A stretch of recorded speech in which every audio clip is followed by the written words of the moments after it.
I can't, bro. I'm just gonna... Okay. Okay, all right, okay, Maybe? okay. Yeah, like we have a lot of emotions going on. So this episode is going to be a little bit different. This is outside of our usual tone, our usual audience, our usual demographic. In this episode, we want to be talking to white women who voted for Trump, white women who are moderate, white women who are Republicans, white women who used to be Democrats but went Republican. We are talking to you, which is outside of our regular audience, and also we are talking to white women who are liberal and who are Democrats. We hope that you listen to this episode and share this episode with a white Republican woman that you know, someone who voted for Trump, to start a conversation. We are here to have a fucking conversation because we are both very liberal white women who have a platform on the internet. And we're realizing how polarized we are, and we're seeing what might happen in the next 4 years. And we're realizing that we haven't really been connected to a lot of white women who are on the other side of the political spectrum, but we should be because we really care about democracy and we think that you guys do too. So I think this is just like a come to Jesus moment where it's like we just want to have a conversation. So in this recent election, 53% of white women voted for Trump, and the rest Democrat, which is obviously more so. And we were surprised by that. And now I'm like, maybe we shouldn't have been, Yeah. maybe we shouldn't be shocked at all. Yeah. But at the same time, as Fiji said, it is our responsibility as white women to talk to other white women and white people. But at the same time, again, we're white women. I have white sisters. We have white friends, white aunts, white moms. But as white women, it is imperative that we stick together, that we find community with one another, that we have these difficult conversations. And throughout my life, throughout both of our lives, we have talked to other white women and white people about social justice issues, political issues that they disagreed with us. And I have been really mean in the past. I've been cold. I've been direct, maybe not always super mean, but I've never been nice, and I've never been wanting to actively listen to what y'all are trying to say, I just dismissed it. And that's wrong. And we don't want to do that. And in this episode, like, we truly do come in peace. We want to understand, and just like we want you to understand us too. Yeah. Yeah. Cause I think that's the biggest thing, right? Like, I feel like for so long, it's like, I don't understand you guys. Like, I don't, because the issues that are so important to me, I don't see as important to you, but I'm sure you'd feel the same way as the issues that are so important to you and your family and the people you love, you don't think are important to us. And I think the media polarizes us. Like on this podcast, we talk a lot about the internet and how algorithms are like tailored to, what your town looks like, what your family looks like, what you believe, and how hard it is to step outside of what you know to be right and talk to someone with different opinions. And I also realize, like, I come from a small rural town with a lot of blue collar white people who did vote for Trump.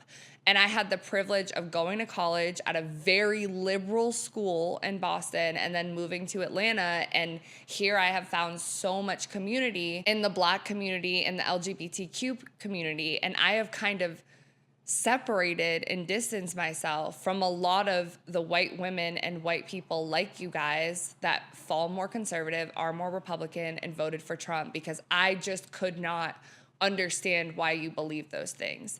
But I'm coming to like this point where it's like, I love these people and I love my body and also your body and your rights as a woman so much that I don't think it's helping for us to like build this wall and just not speak to each other.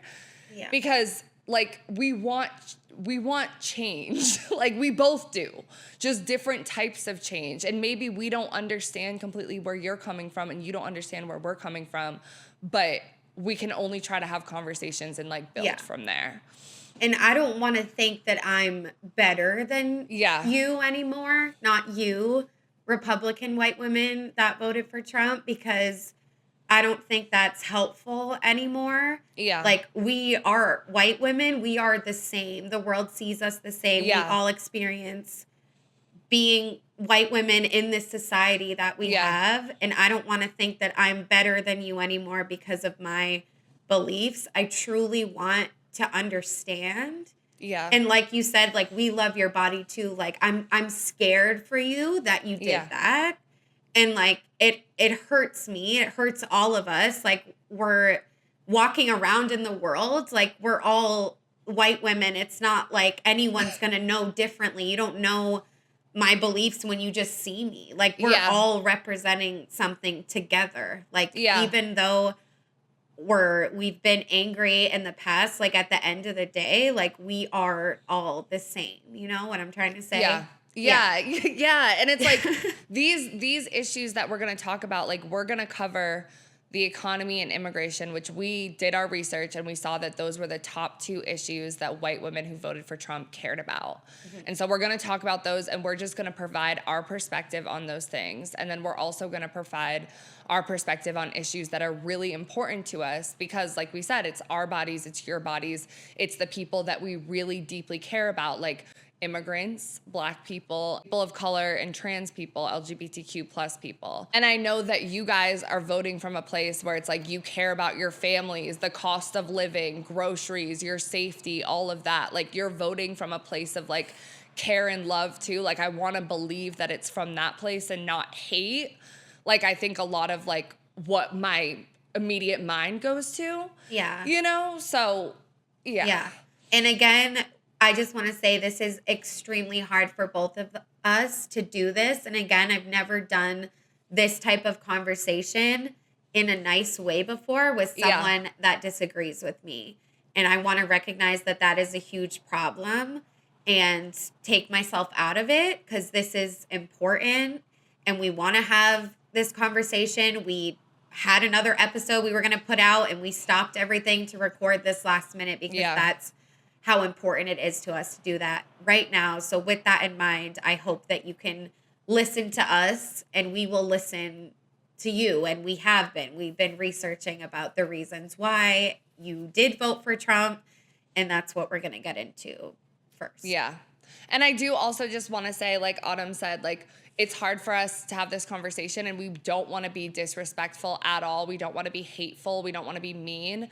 Please keep that same energy in the comments on both sides. We're trying to have productive, good conversations, not be mean to each other. So the first thing that we just want to start with is that I have seen a lot of Republican people and white women posting, you know, why can't we still have friendships? Why can't we still have conversations even though our political views are different? And then I've seen a lot of my liberal friends posting blocked, unfollowed, like people always post this when it's not like their rights on the line, whatever. And like I said, like I would have probably blocked you guys in the last election, but like I also realized that how much more difficult it is, especially when we get into these issues, like it is for my Black friends to see that on their social media and have those conversations, my trans friends, my non-binary friends. And I think that we need to have those conversations. So I don't want to be coming from a place of like not supporting those people and saying that they have the right to block you for their mental health. And you also have the right to block that. You always have control over your own social media and who you choose to engage with. So I don't think that trying to have a conversation or push something down someone's throat that doesn't want it, like I want to respect those people. Yeah. But like we want to have a conversation. And if you're watching this video, like you probably do too. Yeah. And something that I see a lot on TikTok as well is a lot of liberal people commenting under these videos Fiji just mentioned. Well, because it's not just about politics anymore. It's about human rights and bodily autonomy and the systems of oppression and all of that. it's not just about politics. And I've seen a lot of people say, well, why can't we do what we did back in the 2000s where you don't ask people about who they voted for? And it's because this is not normal scheduled programming. Yeah. It never really has been, but now so more than ever, it's not about politics to people. That's not why you're getting blocked because you're a Republican. Yeah. It's because of people's lives at stake, people's rights, autonomy, and all of that shit. And I know that liberals have the stereotype for being like snowflakes, like sensitive, like too sensitive, whatever. But like, we're trying to take your issues as seriously as like you're going to try to take ours in this moment. Hopefully. So I want us to just like, hopefully just like, you know, if you think we're being dramatic, okay, I understand, but like just hear us out. And also I just want to say like, we are going to talk about race stuff. We're going to talk about trans stuff. We're going to talk about queer stuff. We are not calling you racist. We are not calling you homophobic. We are not calling you transphobic. We deeply believe that like maybe there's just not enough education about these things, and maybe you just haven't met the people that we've met. Because I think if you did, like, you would love them too. Like, I have the best faith in you, you know? Like, I don't think you're a bad person, even though I used to. So I just want to come from it, like, at that place, and I hope you don't feel attacked. Yeah. And I know as, like, we are also white. Like, we know what it's like to have that inherent feeling of defending yourself. Oh, Yes. no, but I'm good. Like, Yes. we literally get that. All white people get that. Yes. It's impossible to not get that. So, like, we get it, you know? Yeah. Like, we are literally you. Like, we Yes. are a mirror Yeah, of there have you. been times where, like, someone has said something about white people, and you're like, oh my God, I'm not like that. But like, not why would me, they but say not that? me. But not me. Yes. And it's like, you know, but then when you take yourself out of it and you realize this is just a different person with a different experience that has had this experience that you maybe can't acknowledge because you're not in their body, you're not in their eyes, you only know your body, your eyes.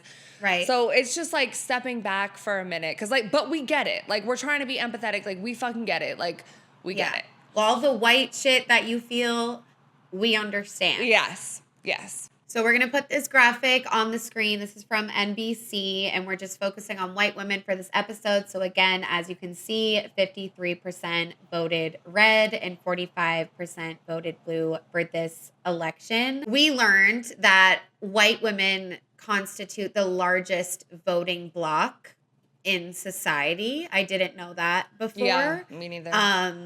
And we also just want to say that this is nothing new.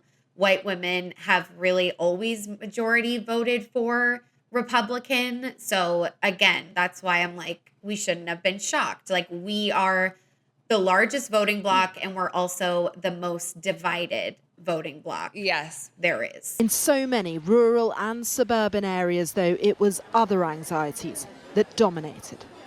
Why couldn't Democrats win over women like you? I don't think she ever talked about anything that were the points that meant the most to me. The economy, the immigration, the crime that came with the immigration. Are you ready for a female president? A woman who served at a high rank in the military might very well make a good president. But a woman who's been a prosecutor in a very left state, I don't think so. Back in 2012, she was watching The Apprentice. And I remember saying, this guy would make a really good president. And all of my conservative friends were like, you're crazy. He's a populist. He's this, he's that. And I was like, no. You need to watch him. He reminds me very much of my father, who was, worked for Fortune 500s. He was president of a company. And the cold, hard fact is he's not coming over for dinner. You don't necessarily need a friend in the leader of the free world. You need somebody that's quick and decisive and will stand our ground, like he did on Saturday night. Let me get my shoes on. And he stood up, and his natural instinct was to scream fight. That's what we need. Yeah, I did somewhat wonder whether that isn't another sign of him being a little bit unbalanced, though, because well, it's just that it's not smart to stand up after something like that happens. He doesn't stand up until they say, okay, you can go. He's very stable. I've met him more than once. The stability issue is on the other side. It's good versus evil now. For the past 9 years of President Trump's life, the left has called for violence against him. The media has picked up on it, and they've propagated these lies against him that people start to believe, and that he's this and he's that, and he's going to destroy America. Allie is Christian and believes Trump was saved by divine intervention. She's anti-abortion, anti-woke, pro-Second Amendment gun rights. And she also believes Donald Trump is the greatest president of all time. The main reason? Closing the border. After the economy, immigration is the biggest issue for Republican voters. I have a daughter, I'm not going to say where she is, but she's in college and she's down in a border town. Every day I'm checking, where is she? And then I'll text her and I'm like, hey, where are you? Tell me more about why that is that you check her GPS. Because we have fentanyl and murderers and rapists and terrorists pouring across the border, unchecked. They can just walk in. And when you're a star, they let you do it. You can do anything. Whatever you want. Grab them by the pussy. I grew up in an era when crude talk was common, so I wasn't particularly shocked, for example, by the infamous leaked audio. But what about Allie? When I'm alone with my friends, I'll drop some F-bombs and do all kinds of things. And Is there any tension for you as a woman in listening to No. him talk like that? Why not? Because that's how boys talk in the locker room. So he said something in private. Who cares? Show me a C-suite in America where 5 working moms of 19 young children could have the highest rank in the company and work alongside the president. First, Trump the feminist, then Trump the family man. I know him for who he is. He's very caring and loving. He truly wants the best for this country, and he will fight every single day to make America great again. Thank you very much. I was a secret Trump supporter for many years. I came from a very Democrat progressive circle, and so I didn't want anybody to know who I actually was voting for because I did not want to be ostracized from my friend group, and I actually did have to get a whole new set of friends eventually. Away from the convention, I meet Amy Teutenberg. She's exactly the kind of voter who, against all the odds, helped bring Trump the presidency in 2016 and could do the same again this year. She's a Trump Democrat. Amy grew up in a Democratic blue-collar family. She protested against George Bush and the Iraq War. She held a dorm party when President Barack Obama was inaugurated. Congratulations, Mr. President. But since the mid-2010s, she was also secretly attracted to Donald Trump's way of viewing the world. Because they're using our country as a piggy bank to rebuild China. Most of my extended family and my grandpa, uncles, they're all blue-collar, union, proud union men in the trades. I don't think we had any Republicans ever until Donald Trump came along, and half of them split off for Donald Trump. Half of them? Yeah. Not the other half. Some conflicts at some holidays.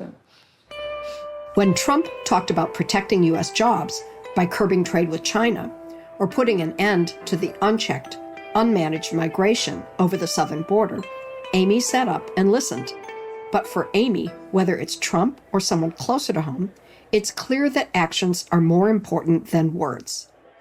I grew up hearing a lot of sexist language. I mean, I think even some of my uncles, but those were the people that they were the providers. They were there, like they would be there for you.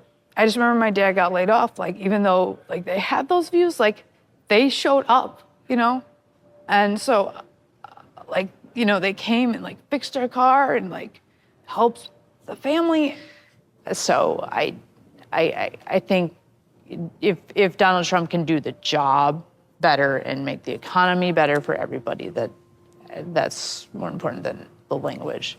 So it's not a deal breaker for you, how he talks about women?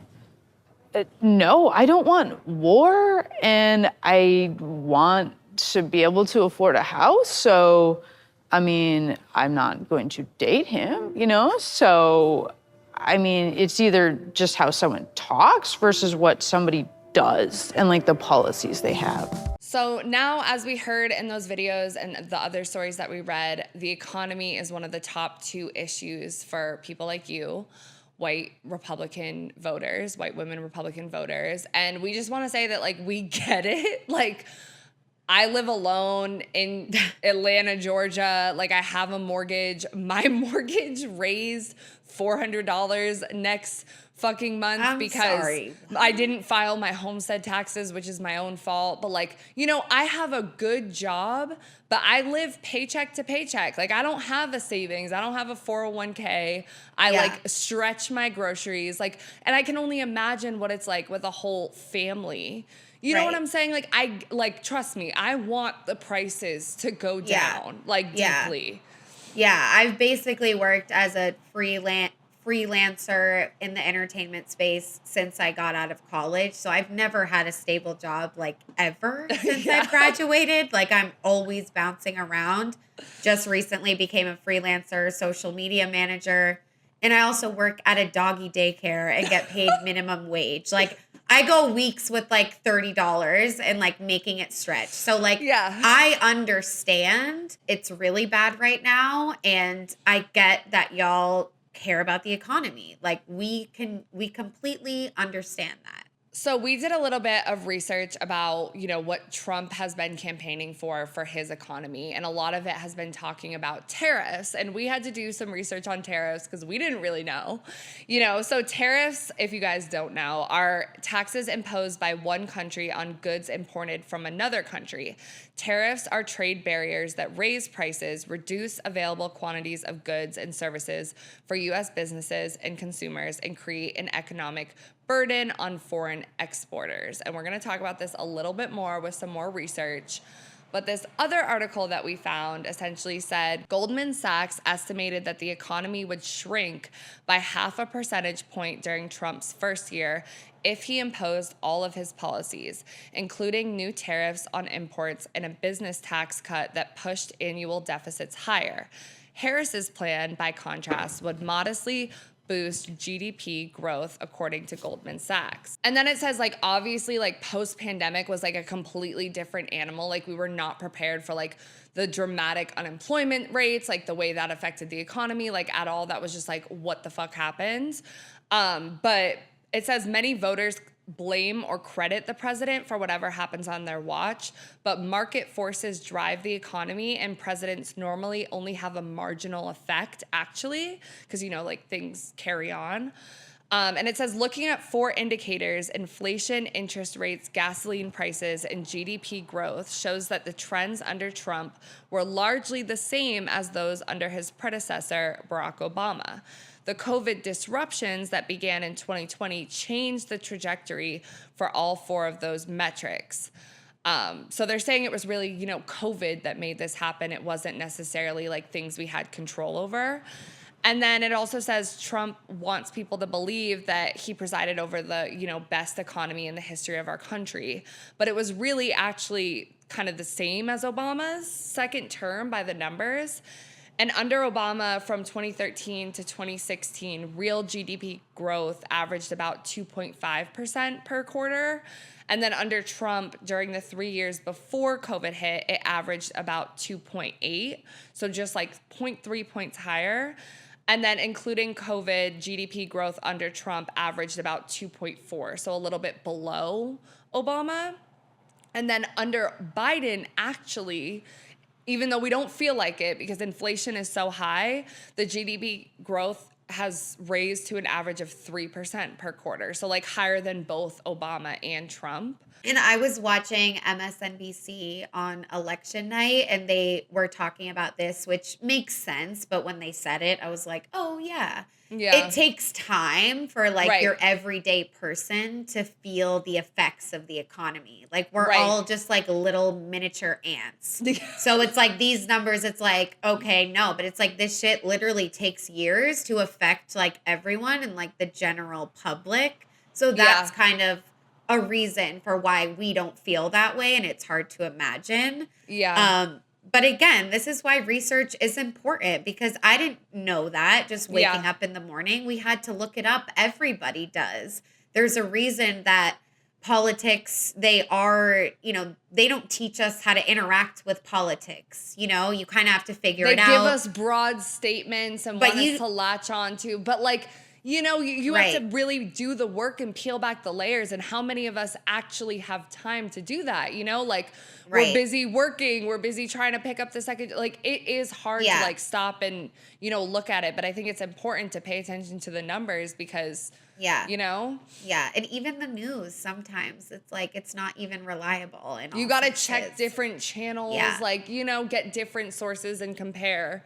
Yeah. A little bit more research that we found on the economy, specifically from CNN, was that some of the very same campaign promises that appealed to voters, which were mass deportations and sky-high tariffs, would be inflationary if enacted, perhaps very inflationary. And the bond market has already made it very clear that they are nervous about Trump's plans and that it could basically cause trillions of national debt. Bond yields have climbed sharply, a situation that will make it more expensive to get a mortgage, equity loan, a car, things like people need. Yeah. Families, everyone. And Ryan Sweet, who is the chief U.S. economist at Oxford Economics, told CNN that the lesson of this election shouldn't go unnoticed by Republicans. Inflation doesn't sit well with voters, and they won't forget. And just last August, Trump said that prices are going to go down fast, very quick. And as we talked about, things take time for the general public to feel the economic impact of what's being done. And broad-based price declines are not only improbable, they could bring about a doom loop that's hard to escape because it feeds on itself, says CNN. Trump's promises to impose massive tariffs, deport millions of undocumented workers, and potentially influence the Federal Reserve would weaken growth, boost inflation, and lower employment, according to a recent working paper released by the Peterson Institute for International Economics. Okay, the Peterson Institute. I do know what that is. I took an econ class. Like, that's a valid source. Okay. I'm just saying. I didn't take any econ classes, so okay. Yeah, because I was a film major, but I was like, I'm gonna do a minor in business. You had a business. But I never finished it, bro. I had one more credit. So anyways, they told me I should just say it anyways. But for some projections from CNN, economy professionals, they say that inflation would climb to at least 6% by 2026, and by 2028, consumer prices would be 20% higher. Okay? So all of what Trump is saying is projected to cost the typical U.S. household over $2,600 a year. Again, from the Peterson Institute. Okay. Daniel Alpert, managing partner at Westwood Capital, said, "We're going to create the worst of both worlds. We're going to have higher domestic prices for goods and some services, and we're going to have no overall improvement to the jobs picture or the wage picture." And lastly, even Stephen Moore, a conservative economist, conservative guys, who has been very supportive of the overall Trump agenda, recently disclosed to CNN he's not a big fan of tariffs like what Trump has promised. So even someone that voted for Trump is saying that. Yeah, Just so some it's just food for something thought. to be a little concerned about, how the words may be a little bit different than the actual numbers, like we said. Right. And in those videos that we played before, hearing a lot from women that voted for Trump, they talked a lot about how Donald Trump is a very respected businessman and they trust him to negotiate and get the cost down. And they just trust that he can really fix the economy, which, he is a businessman. He had businesses. He grew up in that sector. I get why they think that. And we have this video from Mark Cuban, who's also a very well-respected businessman. If you guys watch Shark Tank, which I like low-key have been watching a ton of, like I fucking love that show.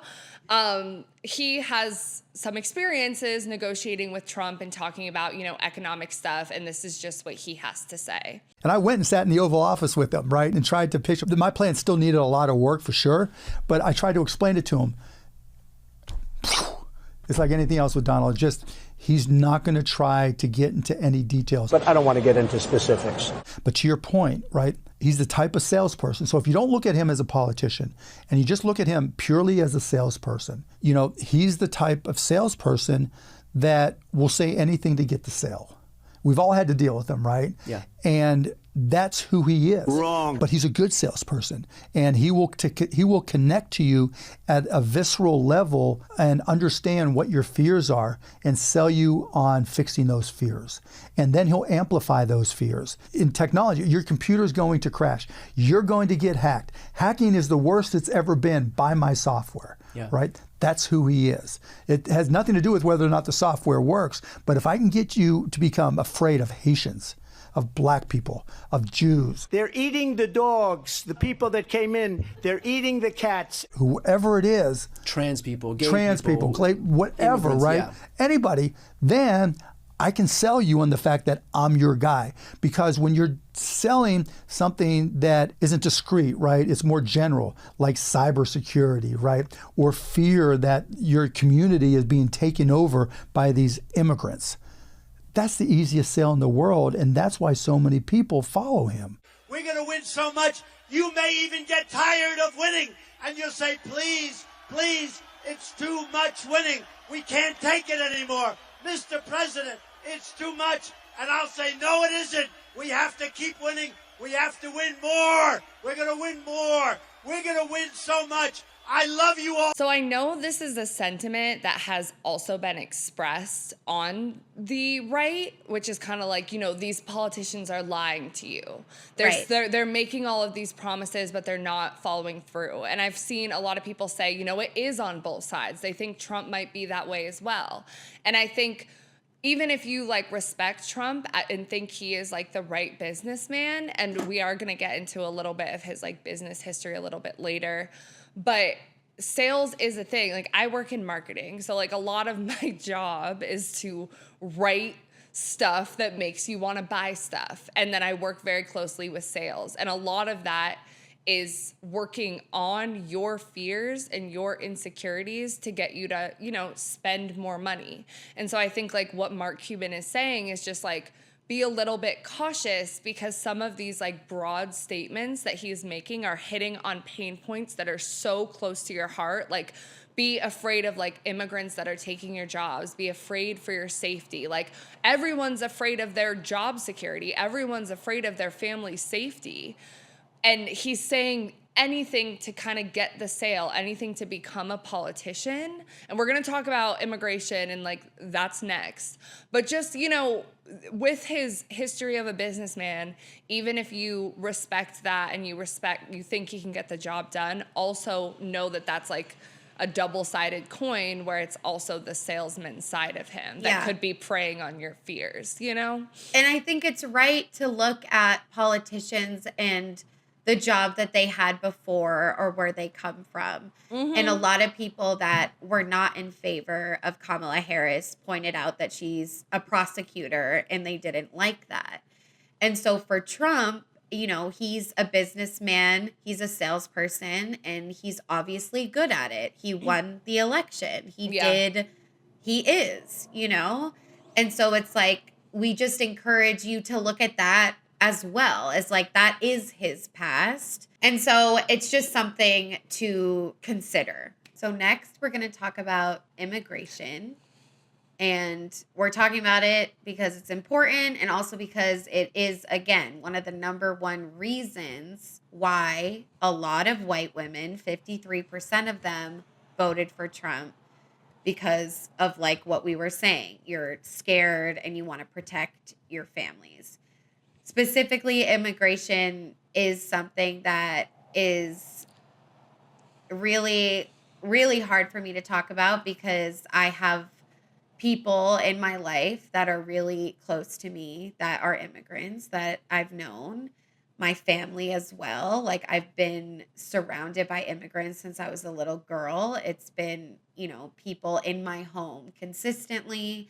And to this day, that rings true. And I've known people that was scared before this. This is not the only time they're scared. People that don't go out past 11 p.m. because they're so terrified of something horrible happening. And now it's gone past terrified and it's just paralyzingly scared. And I do want to say that immigrants are evenly spread throughout this country. They're people your kids go to school with in our classrooms, in our grocery stores, the hardware store, everywhere. They are everywhere and they are not all the same, just like we are not all the same. They're just human beings that weren't born here. Right. Okay? And the American dream was literally founded off of immigration. Yes. That's what you said when we were talking about this episode. Yeah. And that really hit home for me because it's true. We are the country that everyone wants to go to, supposedly to have a beautiful life. And we've lost that. What I can tell you about the immigrants that I'm close to they're the most hardworking people I've ever met in my life, the most compassionate. And immigrants do not only come from Mexico, okay? Yeah. There's people from all over the world here that immigrated here. They're not all the same. They're not only the people you see in the news and all of that. And I know it's hard when you have someone really, you're scared, you've seen things happen, you've seen things in the news, and you just want it all to stop. But you just need to realize that they're real human beings. And I'm literally they're terrified right now. And rightfully so, because it's really scary. Yeah. Yeah, and like you said, this country was founded on immigrants. I mean, since the country was literally started, it was people coming over from another place. And my family came from Italy. They migrated over here sometime in the 1900s. And my family always talked about how people were, racist towards them as Italians. It was harder for them to get jobs. White people come from immigrants as well. And I think somewhere along the line, we lost that. We lost the empathy for what it's like to come from another country where you were either running away from war or you were running away from terror or gang violence or something else, or you just wanted that better life for your family. And a lot of these people, that's what they're doing, and a lot of these people have also been here for a while. They've raised whole kids that are in college now and they've been contributing to the workforce. I worked in a lot of restaurants alongside a lot of immigrants, and they're the ones that are clocking in for 50, 60 hours that the whole restaurant would fall apart if they were not in there. They're there at 5 a.m. prepping and they're at midnight when we're closing. So it's the same effort and work that your family, if they were immigrants, Italian, Irish, Polish, Jewish, whatever, is the same that they're doing right now and trying to, just create a better life for themselves. And a lot of the way that they're portrayed in the media is counter to our experiences with the immigrants that we know in our lives. And, I do also want to acknowledge that Kamala Harris, Joe Biden did also want immigration reform. There is problems at the border. There is problems with the number of people and, where we're going to house them and how to get them jobs. And I know a common sentiment is also we don't even take care of our own people in America enough. How can we also take in more people? And I get that because I also feel we don't take care of our own people enough. I live in, downtown Atlanta. I see homeless people all the time. In Boston, we saw homeless people in the frigid cold winter. And you're these are people who grew up here. It's hard for them. But a lot of these people, like I said, too, have been here. These immigrants have been here for a really long time. And they are working their asses off. And they're not getting into as much crime as is being portrayed, which we're going to talk about. Not at all. Yeah. So we did all of this research to just show a different side and give you perspective. We're really conscious. We don't want to be reading quotes. We do want to speak from the heart and have these honest conversations. But like we said, it's important to look it up. You know, we can't believe politicians, not any of them, honestly. Yeah. The National Institute of Justice put out an article called Undocumented Immigrant Offending Rate Lower Than U.S. Born Citizen Rate. So this article did a study between 2012 and 2018. So we know it's 2024 now, but this still rings true in other, sources as well. So basically the study found that undocumented immigrants are arrested at less than half of the rate that native-born U.S. citizens are arrested. Specifically for violent and drug crimes, and a quarter the rate of native-born citizens for property crimes. The article also talks about drug offenses as well. So undocumented immigrants were less than half as likely to be arrested as native-born U.S. citizens. The drug crime arrest rate for the undocumented population held steady throughout the 7 years of data, while the rate for native-born citizens increased almost 30% during that time. So we're going to put a graph on the screen. The turquoise line at the very bottom represents undocumented people. The orange line represents documented immigrants, and the top line that's blue with the highest arrest rates per 1,000 people is U.S. born citizens. Yeah. And I just want us to sit with that for a minute, right? Because it's I'm sure you guys think you're probably US born citizens and have relatives who are. How likely are they to commit crimes? Now think about how likely they're more likely than immigrants. So it's to put that into perspective, it's that your relatives, the people that you care about, maybe they did commit some crimes, I don't know, but how likely are they? And then immigrants in the numbers are even less likely. So it's just what's being portrayed in the media is just a lot different than what it actually is. I know there's these sensationalized stories about immigrants eating animals and doing all this stuff, but everything that in our research we could not find any factual information to back any of that up. It seems to us like a lot of these stories are a little bit racialized to present immigrants in this way and create fear, and also about jobs too, right? When it's in reality, knowing undocumented immigrants and even documented immigrants, how much more difficult it is to get a job, especially when English is not your first language. There are not many places that will hire you. It's usually places like restaurants or construction or somewhere where you can work undocumented. Yeah. But they're, in a lot of ways, they're filling a job gap in our country, And think about, jobs you've had, whether it's in retail, restaurants, school. You always provide your social security number, right? I mean, I've always done that. They don't have a social security number. Yeah. How do you get the job without that? Yeah. They have to go alternative routes to get a job. It is 10 times more hard to get a job for them. Yeah. So just in this conversation about immigration and stuff, the thing that we're the most concerned about is the actual numbers and how much it's sensationalized in the media as the violence and be afraid and protect your children. So to actually quote something that Donald Trump said in 2017, he said, illegal immigrants don't use guns because it's too fast and not painful enough. So they'll take a young, beautiful girl, 16, 15, and others, and they slice them and dice them with a knife because they want them to go through excruciating pain before they die. And these are the animals that we've been protecting for so long. Well, they're not being protected any longer, folks. And I just want to say, first of all, to call any human an animal is really awful. You know, like I know a lot of people were really upset when Hillary Clinton called like blue collar workers deplorables. And I don't condone that at all because that's not nice language. And I don't think this is nice language at all either. And like, I think Donald Trump is really sensationalizing what's happening because immigrants are not doing this.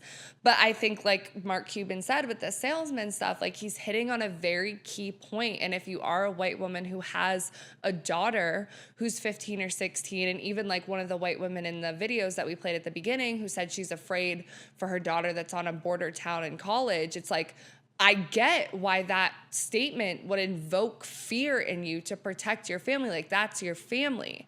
But, like, I just want to put us into perspective of what's really going on. Yeah, because an immigrant man is not more likely to harm your daughter than a man, period. Like, we have a bunch of episodes on that if you want to check it out about how men are.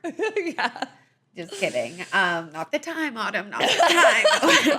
But, you know, so it's like, yes. And as Fiji said, calling a group of people animals is absolutely horrendous, especially someone that's voice is heard by millions, if not everyone. It's incredibly damaging and hurtful. And I'm glad that you brought up the Hillary Clinton thing because exactly, we do not condone that type of language for anyone, for any groups, not even men. Okay.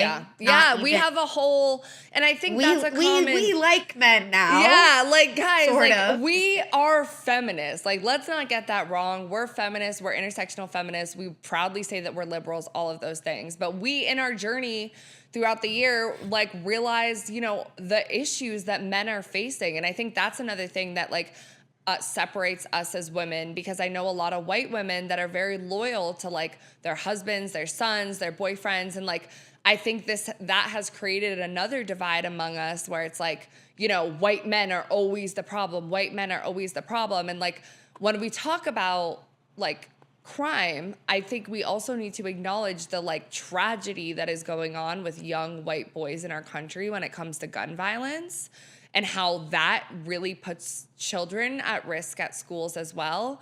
But also the mental health crisis that's going on among boys too. And Autumn and I have done episodes in the past year where we really like deep dive that. And we want to consider them in our feminism and in our liberal beliefs. Like, there is a place for white men in that. We're not trying to eliminate them. There's a place for white women in this too. Heterosexual women, heterosexual men, you know, like, we should come together. It's not, we're not in the like separation game anymore. Yeah.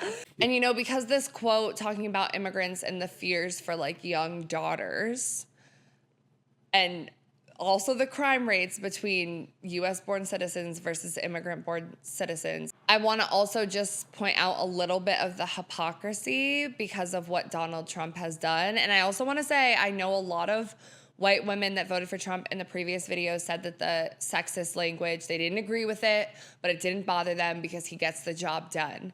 And that aside, the sexist language aside, I want us to focus for a minute and sit with the actual sexual crimes, assaults, and rapes that have occurred by Donald Trump. So Vanity Fair recently put out a spread, and their cover was a picture of Donald Trump, essentially 34 felony counts, 1 conviction, 2 cases pending, 2 impeachments, 6 bankruptcies, 4 more years, the 47th American president. And I like how they laid it out for us like that. Yes. Now we're going to discuss all of Donald Trump's alleged crimes. And convicted. Yes. So in the 1970s, discrimination against Black renters. In the 80s, sexual misconduct allegations begin. September 2005, Trump is caught on tape advocating grabbing women by the pussy. April 2016, Trump is accused of raping a 13-year-old girl. Yeah, can we just pause with that for a moment? Because he's talking about immigrants slicing up 15 and 16-year-old women. He is accused of raping a 13-year-old girl. Like, guys, like, okay, carry on. Thank you. October 2016, a journalist accuses Trump of assaulting her in a Mar-a-Lago. What's a Mar-a-Lago? Not a Mar-a-Lago. Mar-a-Lago. I think it's an island. Okay. See, guys, $30. That's all I got. I don't know the island names. Anyways. October 2016, Stormy Daniels is paid hush money. May 2017 to March 2019, special counsel Robert Mueller's investigation. And that is essentially his conspiracies with Russia. April 2018, Trump University found to be a sham. June 2019, E. Jean Carroll accuses Trump of raping her in a department store. December 2019, Trump is impeached for the first time. November 2020 to January 2021, Trump tries to overthrow the 2020 election results. January 2021, Trump is impeached again following the Capitol riot. May 2021, Trump is asked about missing classified documents. January through August 2022, missing documents found at Trump's home. November 2022 to spring of 2023, E. Jean Carroll wins her case. And again, she's the woman that was accused him of raping her at a department store. So he is, convicted for raping a woman. Yes. January 2023, the Trump Organization is fined $1.6 million. June 2023, Trump charged with 37 federal counts relating to classified documents. March 2024, Trump charged with trying to overturn election results in Georgia. May 2024, Trump is found guilty on 34 counts of fraud. So that is our list. That is what we found with all of his alleged convictions and actual convictions.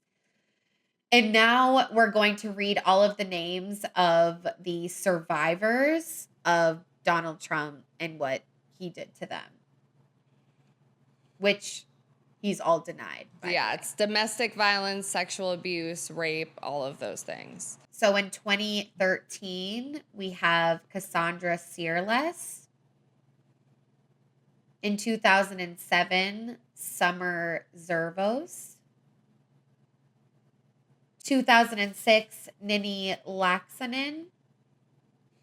2006, Jessica Drake. 2006 again, Samantha Holvey. 2005, Rachel Crooks. 2005 again, Natasha Stoyanov. Jennifer Murphy. 2003, Melinda McGillivray. 2001, Tasha Dixon. Early 2000s, unknown, Karen Johnson. 2000, Bridget Sullivan. 1998, Karina Virginia. 1997, Amy Doris. 1997, Kathy Heller. Temple Taggart. Mariah Bilodeau. 96, Lisa Boyne. E. Jean Carroll. 93, Stacey Williams. Jill Harth. Early 1990s, Kristen Anderson. 89, Ivana Trump. In the 80s, Jessica Leeds. And yeah, a lot of these women also were like 18, 19, in their 20s, very young. Trump was much older when these happened. And we also do know that he was friends with Jeffrey Epstein as well, which we know what Jeffrey Epstein did. And so it's just, this is one of those things that really confuses me because, like, in some senses I get, and we're going to talk about sexism a little bit, you know, and why white women are willing to look past some of these comments. And I get that to a point because I've definitely done it in my life. Like, I've definitely had a boyfriend, like a guy friend, like a brother say something sexist or whatever. Yes. And I'm just like, oh, boys will be boys, you know, like, because that's what, like, it's what we're told our whole lives. But, like, I think that is really different than acting on it and doing something. And, like, how would you feel if that was you? You're a woman. How would you feel if that was your daughter? You know, and like, how do his comments about immigrants hit so hard, but not what he's actually done? That's something that just doesn't compute in my brain. You know? I really do. Yeah, I definitely relate to the sexist remarks and that being normalized in terms of my dad has said so many misogynistic things directly to me and about the women around me that I care and love. Yeah. And I get how that becomes normalized and you feel silenced and you can't do anything. But exactly as Fiji's saying, he's telling you about all these crimes and that you should be scared for your daughters. And yeah, your daughter's probably not going to meet Trump. She's not going to be around him. But him becoming president, and this is showing America that this type of behavior is okay, and it's showing young boys that. Yeah. And your daughter, whether she's whatever her sexuality is going to be around young boys her age. And that's the impact that you should be worried about. If you don't care about the women that he's done that to, if you don't care about them, if you don't believe them, and the only thing you can relate to is being scared for your kids, then think about that, because he is telling all teenage boys and men everywhere that you can do these kinds of things and you'll get away with it. And honestly, also, you're kind of telling your daughters that this is okay, because like that is someone else's daughter that this has happened to. And like, would your daughter, like, say your daughter leans liberal and Democrat like us, with some of the women in my life that are older, and like I would and have been like afraid to tell them about certain things that have like happened to me and stuff like that, because I didn't think that they would like, you know, accept it with open arms and not like blame me. Yeah. You know, and like think about how much that could hurt your relationship with your own kid. You know, so it's just like this shit gets fucking deep, and like I get like the economy being your biggest issue, like the cost of things, but like when we think about the people stuff and the like genuine harm that it can cause to like a person's brain, body, psyche, spirit, like all of that. And I'm sure like, I don't even want to say, you know, some of you women have probably been victims of sexual abuse, domestic violence, rape. I'm a victim or survivor of domestic violence. Like, you know, like as women, we've gone through a lot of bullshit. And sometimes I think we just want to like be like, oh, it's fine. Like we all deal with it. Like I hear that sentiment a lot, but it's not fine and it's scary. And like, I just don't want that man to be my president. Like, I don't know. I just want to hope that you guys don't know this. But if you do, please explain to me like why that's okay to you. Because the sexist comments, I'm like, I kind of get, okay. But like, what about the sexual assault, the abuse, the rape? What about that? But yeah, so let's move on to talking about abortion. So this abortion is obviously like a hot topic in Kamala Harris's campaign. It was like one of the main things she ran her campaign on. And because of that, I thought that more women across races would, you know, vote for her, because like these are really big issues that affect women's bodies, like our bodies. And even if you're like beyond the age of where like you don't want kids anymore, like you've had your tubes tied, like whatever, like this can also like affect your birth control options, like your daughter's birth control options. It can also affect, you know, like I had watched this TikTok where like if you have a miscarriage or the pregnancy fails at any point, on your health insurance, it is listed as an abortion. And a woman was talking about how painful that was for her when she got pregnant and had a miscarriage and lost the baby and then got the bill back and saw it listed as abortion. And when we outlaw abortion, what does that mean for women that go through that? Like if you've ever had a miscarriage, you know? So it's like, it's a very layered thing. And I know the white Republican women that I've spoken to have been like, you know, I'm not for that stuff. Like, I'm not for like banning abortion or anything like that. Like, that's an issue like me and my boyfriend, me and my husband like differ on. Like, I voted for him for other reasons. And I think a lot of that is also makes it easier for women to think that, because Donald Trump's wife, Melania Trump, you know, came out and said, I'm pro-choice. Like, I'm not for the abortion ban. And I think a lot of women do feel that way, but like, we need to know what this really could mean. Because there's the like theoretical and like, yeah, I don't believe in that. But like, then there's like what could actually happen. Yeah. And I do think that this particularly, you know, white women who are Christian, when we talk about abortion, Christianity is everything to do with a lot of this.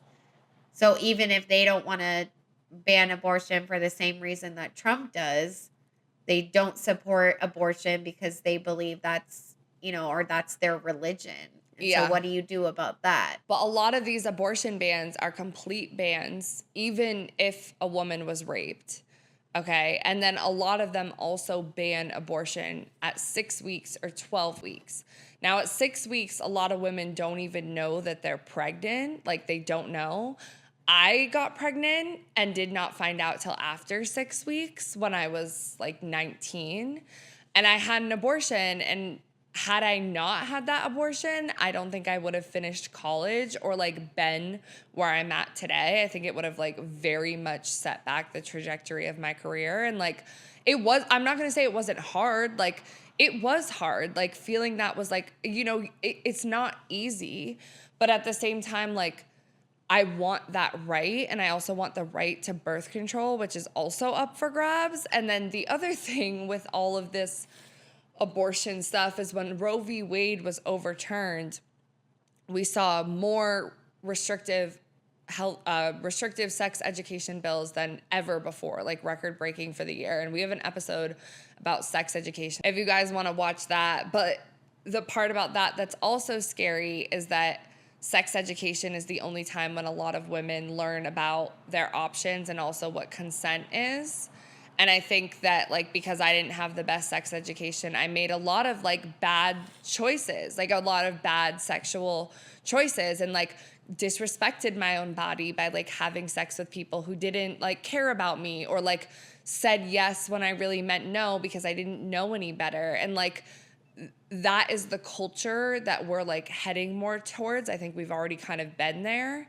So like, again, like, think about yourself and your experiences, and I'm sure you can relate on some level. And then also your daughters, because it's like we're creating this environment in which girls have no real like education about their like rights and their sexual like empowerment, and also like, you know, abortion. Like, I don't know. And I want to ask too, if you did vote for Trump and you don't agree with the abortion ban or the restrictive reproductive rights, why was that not enough to make you not vote for him? Yeah. Why were the other things more important to you than your own body and your sisters and your cousins and your aunts and your daughters and your friends? Why was that not important enough to you? And maybe you don't know the answer to that, but maybe really sit with that. You know, why isn't that important enough?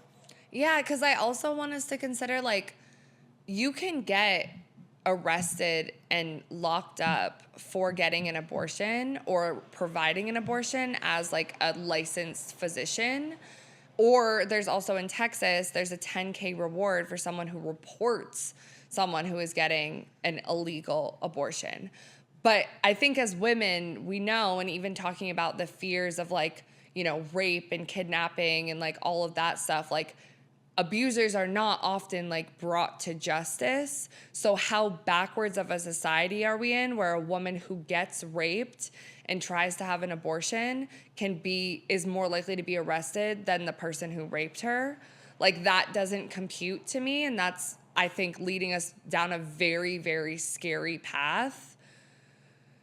You know? So again, we did research to see what the other side thinks, and we're just going to pull from one of our sources again. So this is from Time. Trump said that he will be a protector of women. Okay, his words. His campaign platform said that he and the Republican Party, quote, proudly stand for families and life, and that states are free to pass laws protecting their rights. It said that he and the GOP will oppose late-term abortion while supporting mothers and policies that advance prenatal care, access to birth control, and IVF, which is fertility treatments. Vance has previously voted against a bill that would increase access to IVF and other fertility treatments. He has also previously supported banning abortions with no exceptions for rape, sexual abuse, incest, but has since aligned himself with Trump's position that the issues should be left up to the states. Trump has come under fire for his inflammatory rhetoric and false claims about abortion during this election cycle. He has repeatedly accused Democrats without evidence of supporting abortion after birth. That is not abortion, but infanticide, which is a crime everywhere in the U.S. Yeah, like, we're not killing babies once they're born. Like, that's not a thing. And also, a baby cannot live outside the womb before 22 weeks. Like, and people have different conceptions about when the point of life starts, depending on your religion, depending on your background. And again, like, your body, like, whatever you want to do, I support you. Like, if you don't believe in abortion and you never want to have that, I want your right to do that. But I also want you to believe in my right to have an abortion, you know? To choose. Yeah. And if the cycle of life and you're stuck in that and your Christian beliefs are overshadowing everything, think about the incest and the rape. Just think about that part of it, you know, and hopefully that could maybe open your eyes to what we're saying. Like, how is that fair at all? And how is that a blessing? Yeah. And another thing too, I was having a conversation with a white woman that I know that voted for Trump post-election, and we talked about abortion, and she was saying, you know, like, she's not completely opposed to it. And I was sending her resources. She was doing more like looking into it. And she said, like, you know, she's had one in the past, but like in her mind, she was like, you know, it should be left up to the states. And if you don't like it, you should just move. And it's like, you know, I get that. And that sounds all great and like perfect. But at the same time, like, again, if we go back to the economy, the cost of living, how much it takes to really uproot your life as a single person, let alone as a family or whatever, and move somewhere else, get a new job, reestablish yourself there. And then also, like, if you're in the South, like, okay, say you live in Georgia and there's a ban, you just want to go to another state to get an abortion. You can't, because it's illegal and you can be arrested for that. And like the distance between Georgia and going to another state, like, it's far. You know what I'm saying? So like, right. These things, when we like break them out of like concepts into tangible, actionable plans of what you would do in that situation, is not as real, like not really realistic. And the last thing about the whole abortion issue that we just want to mention, I mean, there's a lot, but we're keeping it simple. Like, birth control is also, you know, on the chopping block. Like, they have the Affordable Care Act, which provides birth control. Like, you can get it under your health insurance with your company, but with this ban, they would be able to outlaw that. So depending on the company that you work for and their religious values, they could say, you know, we're not covering birth control through this. And so women wouldn't have access to birth control. And then also Trump wanted to defund Planned Parenthood. He said that many times. And like, Planned Planned Parenthood is a place where you can get abortions, but it's also a place where you can go for fertility treatment, get a regular pap smear, gynecological appointment. They do so much else besides just abortion, and defunding that would really impact. Like, I've gotten free care at Planned Parenthood when I was in college before. Like, a lot of people go there. So it's just a big issue. And again, it's my body, it's your body, Autumn, it's you guys' bodies that are listening, it's our daughters' bodies. Like, I don't understand that, and I'd love to talk about that issue more in the comments, so definitely comment. But next we're gonna get into a little bit about sexism, because we kind of talked about it with the sexual abuse, the accusations of rape, and a little bit also about, Trump's sexist comments and stuff.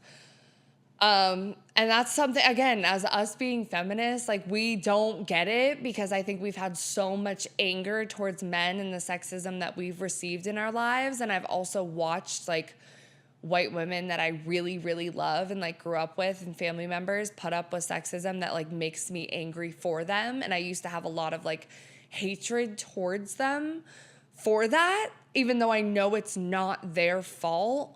So I want to, like, approach this topic, like, from a sensitive place, but we have this one Reddit thread where people were pretty much asking on Reddit, why do white women and women who vote for Trump, like, why do they do it? And this is, like, what one woman thought.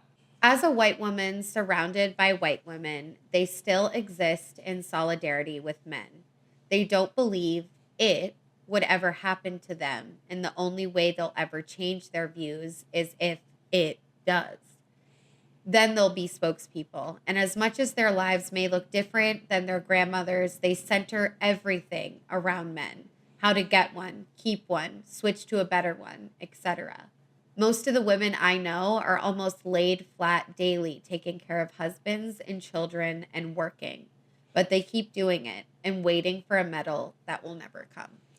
And that part, like, the waiting for a medal that'll that never was a come, poem, what we just like, read. It's so real. And, like, this shit, like, it just strikes, like, such a chord in me, because it's like, and this is, like, what we were talking about in the beginning. Like, we have white women that are our moms, our, like, sisters, our aunts, our neighbors. And, like, growing up, I remember, like, you're a kid, but you, like, watch so much of it happen. And all the women in my life were, like, taking care of everybody else before themselves, like, everybody else. And a lot of that being men, because husbands, uncles, grandfathers, sons, all of that stuff. And, like, I get why they do it. They consider it their role as the stay-at-home mom, as the caregiver, as the woman of the household. And a lot of them are happy to do it. Like, the moms that go to, like, talk to their kids' teachers, and they're active in the community, and they're at every soccer game, every football game. Like, they really, really care. They make their husband a lunch. Like, they care about their family and their community so much. Like, the first person to bring you, like, a new meal if you just moved in, or if you had a family member die. Like, and I admire the women in my life and my community that do that. But it also, like, breaks my fucking heart, because I watch the white men in my life kind of operate on this field of, like, like, everything just happens for them. The house gets clean, the food gets made, the kids get taken to practice, like, all of that shit just happens. And, like, I know at family gatherings and, like, other stuff with just women in the community, like, the women will sit and talk about that. They'll be like, oh, men just don't understand. Oh, they don't get it. Like, oh, what it would be like to be a man. Like, I think as women, we can all, like, get that. But what I don't understand is why we accept it, and how a lot of women I know that are also Democrat but living with a Republican man, or maybe have changed their views because of a man that's, like, really for Trump or something like that. I'm just like, when are we ever gonna, like, prioritize ourselves? Yeah. Why can't we dare to dream bigger? Yeah. And even if me, myself, and I identify as a queer person, I'm attracted to all genders. And I've said, like, I can't wait to be a housewife someday. I can't wait to take care of the kids and not work. Like, I genuinely... You want that. I'm a Taurus. Like, I like to relax. Like, that sounds good to me. But it's like, there's a difference between liking what you're doing and, like, feeling like that's the only way for you to go. And as white women, and you've watched, I grew up in a different situation, so I didn't really see white women acting like that. I was in a queer community, essentially, like surrounded by kids with queer moms when I was little. But I obviously know that. And this goes to a lot of like all women, like we have this situation.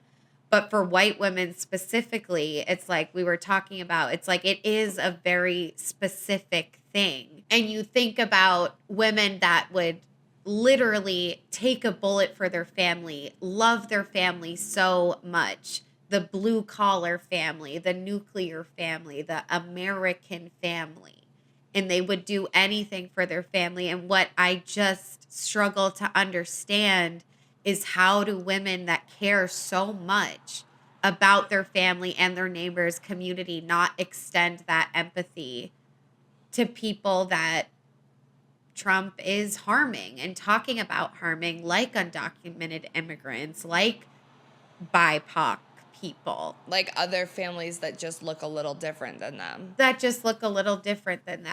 what I don't understand. How can they, you know what I mean? But they've filled that role in over time. And like, I know you've seen it like in your community more, like even with, you know, your mom too. It's like moms are superpowers, you know, superheroes. And like, I've seen it with my mom as well, even not being straight and in a blue collar like whatever, neither is yours blue collar, but it's like, why is that? And then you still can't have the empathy for other people. Yeah. And it's like sad too, because I think like for a while, like I didn't want to be like that at all. Like I know you wanted to be more like not a housewife, right? Completely, but it's just like a personality. But it's something that you wanted. Not, but like I very much wanted to separate myself from that, because I'm not gonna lie, like for a while I did kind of look down on the women in my life that were like that, because I was just like, you know, why don't you want to be better than this? Why don't you want to have a career? Why did you put his dreams before yours, or like even my life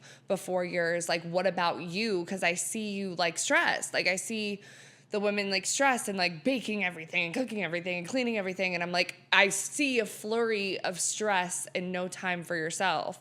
But like, since I've gotten older, I'm just like, I feel it in my own life, not even having a family and just feeling the pressure of being a woman and having to keep everything together. And I do respect it more now. And I'm realizing that me not having respected that was also my own internalized like sexism. Yeah. You know what I'm saying? Because I think it's... I agree with that, because the housewife thing is relatively new. I definitely looked down on girls in high school that just wanted to get married, dreamed about their weddings constantly. Yep. I was never a kid like that. I've never dreamed about my wedding. I have no idea what it would look like.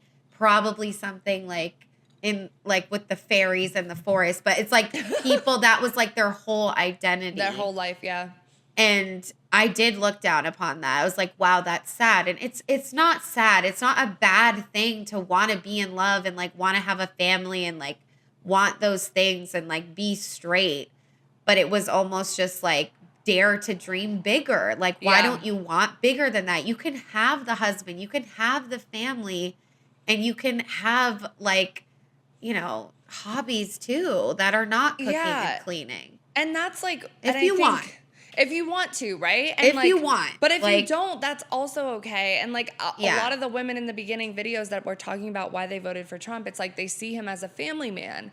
They see him as this like protector, provider, that they identify with their family, like the men in their lives that they know. They that see are the men in their workers. lives in him. They see them in him. And I'm like, I can't help but find that a little bit sad, because I think it speaks a lot to all the slights, all the little sexist comments, the little like ignorance, the way that men just ignore our bodies, our issues, our whatever, to focus on their stuff. Yeah. Yeah. You know? And not even ignore. They don't even consider it. It's not even on the table for consideration. It's not even a thought through their mind. Yeah. And it's like, you know, maybe the difference is it's like, I really, like, honestly don't have any men in my life that I look up to. Really not one. I maybe had an uncle that recently passed. I definitely looked up to him.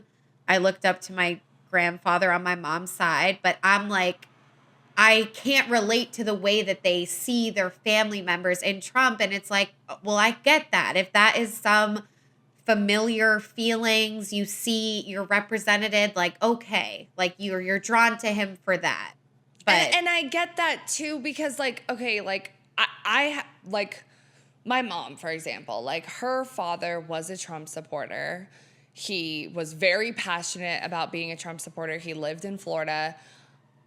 He had very racist beliefs. Like, he said very racist things. And I always found it really difficult to have a relationship with him because of, like, you know, I didn't see him often. He lived in the South, like, whatever. But that's my mom's dad. And, like, when he passed away, it was, like, really hard for her. And it's like, I get, like, this is a man that raised you, that you love so much. And, like, you are willing to look past those things because that is your father.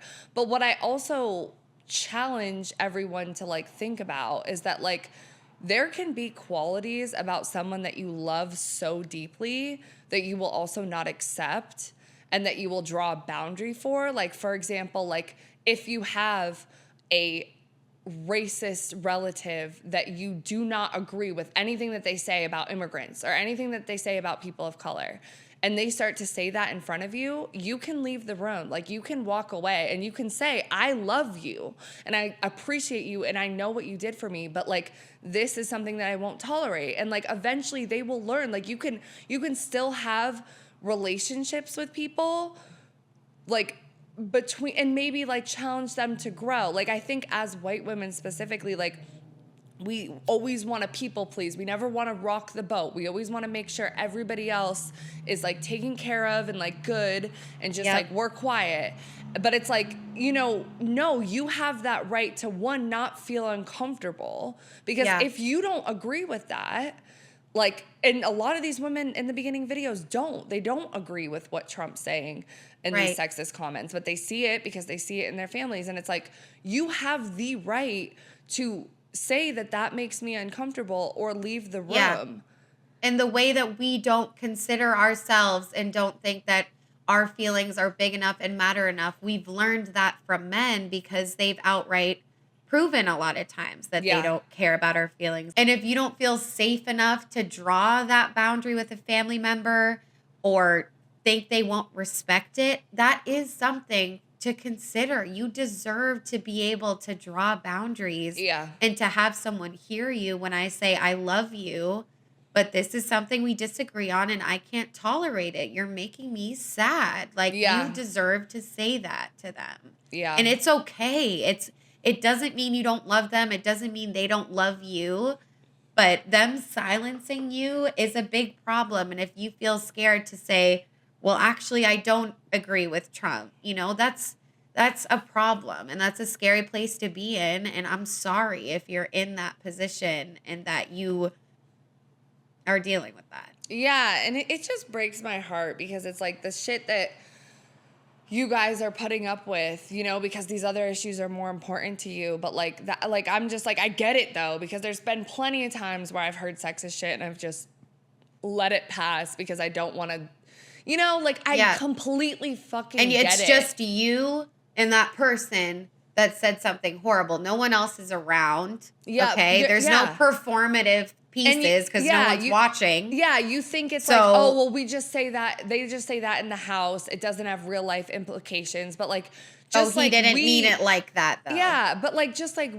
we are coming to you guys as, like, these are people that we really care about, and these are issues that are really affecting us and our bodies and the people that we love. Like, I just challenge you to, like, consider, you know, how those comments are, like, little microscopic, if you will. I think they're a little bit bigger than microscopic, but, like, ideas of what else can come. Like that snowballs into bigger issues. And if you don't believe that, like you are complicit in it. Yeah. And maybe even it's sinking into your brain and making you think differently about yourself and other people because you're around it. Yeah. You know? And I know you don't want your son to talk like that. Yeah. You know? And that's, you know, if the president's talking like that, he is going to talk like that. Yeah. So.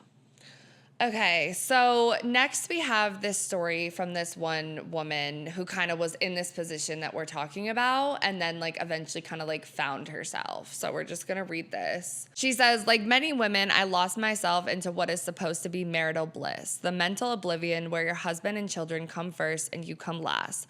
I learned it from my mother. My mother bought herself new shoes maybe twice in my childhood, but we had clothes every new school year. She would force us to eat meals neither she nor we liked because my dad liked them. We all sacrificed for dad, and in unconscious ways, she made us resent him for the meals we hated and a handful of other things. We loved dad. We just didn't like all the things we had to do because mom and dad liked or wanted them. Giving wholly of ourselves is not just our mother's influence, it's cultural. According to Tara Hunt's article, Would You Sacrifice Love for Greatness on Forbes, the Boston Consulting Group says the majority of responsibility in the home falls on working women. According to Pew's research poll, 47% of Americans feel the mother should work part-time. 33% felt she shouldn't work at all. This is what American society deems best for a mother with children. On the other hand, 70% of Americans felt men were better off working even if they had children. It's culturally the norm for women to have to give up something as important as a career for her husband and children. Women are also more likely to give up a job or promotion or cut their hours for their family than a man is. We're expected to sacrifice our careers for our partners. Let's face it, giving our all to someone and leaving nothing for us is exhausting. Think of all those late nights and early mornings you spent giving up your needs to take care of everyone else. Now think how incredible it will be to say to your partner, it's your turn, you handle this, I'm taking time for me. There's empowerment in realizing you matter as an individual, that you are not there for the service of everyone else. But yeah, this woman just talks about her own journey and, you know, realizing all of this stuff, going back to school, like prioritizing herself and not her husband and everything. And I think it's important for all of us to do that work. Like, I think it's a lifelong journey. I think the way we're socialized and the way we grew up, like with our mothers, like she's talking about in society, like that's just how things are. But I just, like, again, like challenge you guys to think about how you're doing this in terms of politics and how, like, you are literally putting your bodily autonomy rights, like, up for, you know, more men-centered stuff, and for a sexist man that has sexual abuse convictions and like all of that stuff. So it's just like, you know, like it starts with micro challenges, I think, in your home and with the men in your life while still loving them. And it's okay to love men who fuck up. Like I definitely have. But when it comes to politics and like these big issues that can like really impact, you know, your body and like other people and everything like that, like at least now that he is elected, it is what it is. Like, you know, in local elections and when you can, like maybe write to your senators and your Republican senators, even the ones who like you really like, if they're a certain way on this issue, and say, you know, if this issue matters to you, say something else, you know? Yeah. Yes. So now we're going to talk about trans issues, LGBTQ issues. And I just want to quickly say that, again, I grew up in a household with two moms. I identify as queer. I have a brother that identifies as queer. You identify as queer. Basically, everyone I know identifies as queer. So, again, this is really hard to talk about, but we're trying to understand. Okay. So, basically, again, going to research about the other side, about Trump, Republicans, etc. He vowed to pass a federal ban on gender-affirming care for minors and to redefine gender at the federal level so that male and female, as assigned at birth, are the only recognized genders. Don't say gay type of policies targeting LGBTQ students in schools were a big part of Trump's campaign, and to keep men out of women's sports, which is a transphobic remark. And Vance introduced a bill threatening to jail doctors who treat trans youth patients. These policies would be an extension of Trump's first 4 years in office, which saw a relentless onslaught attacks against the LGBTQ community. Banning out trans people from serving in the military is an example, also erasing mentions of LGBTQ plus people from federal websites, rescinding protections for trans students in schools, and opposing workplace protections for LGBTQ folks. His administration also banned people with HIV from military deployment, disbanded the Presidential Advisory Council on HIV/AIDS, and slashed global funding for HIV prevention and treatment. So again, a lot of specific bans directly targeting trans people, gay people, queer people. LGBTQ plus Americans were already faced with an onslaught of anti-LGBTQ plus messaging during the entire campaign. He was very vocal about his opposition to trans rights, with right-wing groups reportedly spending tens of millions on advertisements branding the trans community as a threat to public safety. Again, just like he says that immigrants are a threat to public safety. It's tugging on your heartstrings because he's talking about kids at school. He's using that, okay, to demonize these people. And tens of millions of dollars. Like, think about that spend. Yeah. Yeah. As a businessman, that's what he thought should get 10 million. Right. This is what he thought should get 10 million. There was a commercial basically saying Kamala is for they, them, meaning gender nonconforming people, non-binary people. President Trump is for you. So that's what he's saying. Kamala's for they, them, but I'm for you. So you can see who he's talking to. You know what I mean? So during his first and only debate against Harris, Trump infamously said that she supports transgender operations on illegal aliens that are in prison, which LGBTQ advocates later clarified refers to providing medically necessary care to people in custody as required by federal law. So again, we have the use of the word aliens too. That's a very outdated term. It should have never existed. It's extremely hurtful and, you know, maybe not as bad as animals, but this is how this man talks about groups of people. Anyone that's not white and a man and is rich, basically. Yeah. And I think a lot of the stuff that I've seen and people, like, I get it from the point of, like, if you are, you know, in a community where you don't know any queer people, you don't know any trans people, you didn't grow up with that, it can be confusing to be like, what do you mean they, them?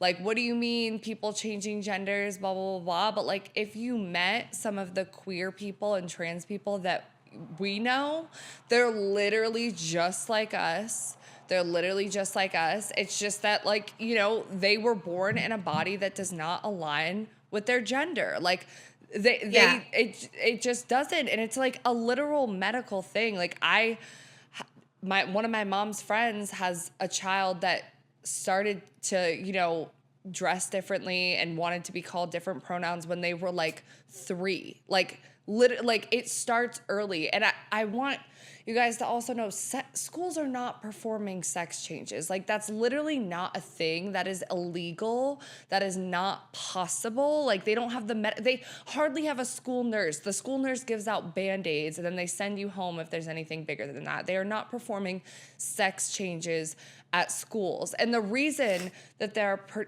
protections around trans kids at schools is because a lot of these trans kids are misunderstood by their families as well, and it's not safe for them. But when they're at school, they try to make it a safe space for them You know, Yeah. it's to just let be themselves. just let kids be kids and be themselves. And you don't, if you're struggling to understand the trans experience, the queer experience, you don't have to understand it. All you have to do is accept it and say, we're all here together.